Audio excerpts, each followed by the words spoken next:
এটা প্রশ্ন হলো না পল্টনের বক্তৃতা হলো বুঝতে পারিনি।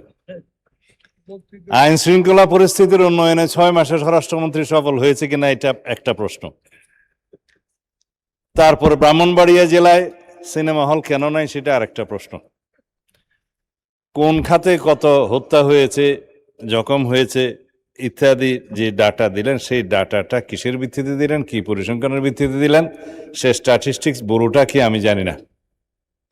মানে স্পিকার, আইন শৃঙ্খলা পরিস্থিতির উন্নতি হয়েছে কি হয় নাই সেটা তো দৃশ্যমান।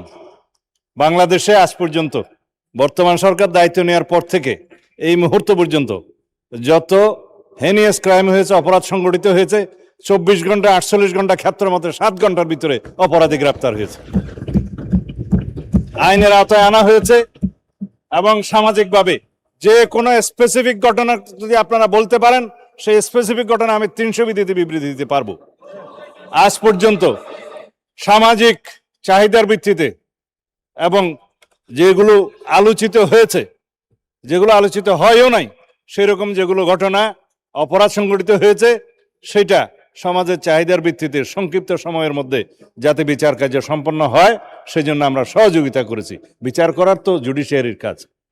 এইভাবে রামিসা থেকে শুরু করে রংপুরের ইদানিং 4টা যে হত্যা হলো সেই পর্যন্ত সমস্ত কিছু দ্রুততম সময়ের মধ্যে এই পুলিশ বাহিনী, আইন শৃঙ্খলা রক্ষাকারী বাহিনী গ্রেফতার করতে সক্ষম হয়েছে এবং আইনের আওতায় নিয়ে এসছে।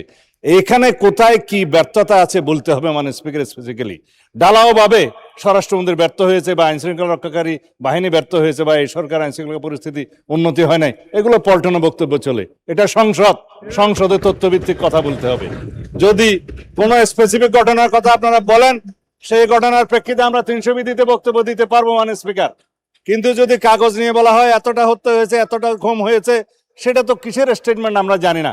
আমরা গতবারও সংসদে আমরা 300 বিধিতে বক্তব্য দিয়েছি, স্টেটমেন্ট দিয়েছি এবং সংসদের জেনারেল আলোচনার মধ্যেও বলেছি, ডাটা দিয়েছি। তার মধ্যে আমরা প্রত্যেকটা পরিসংখ্যান করে প্রত্যেকটা অপরাধ ভিত্তিক চিত্র আমরা তুলে ধরেছিলাম। তখন কেউ বলতে পারে না মানে স্পিকার। সুতরাং যদি কোনো স্পেসিফিক ঘটনায় বাংলাদেশের আইন শৃঙ্খলা রক্ষাকারী বাহিনী বা স্বরাষ্ট্র মন্ত্রণালয় ব্যর্থ হয়েছে কি হয় নাই, সেই বিষয়ে যদি আপনারা নোটিশ আনেন, তখন আমরা ডিবেট করতে পারবো। ধন্যবাদ মানে স্পিকার।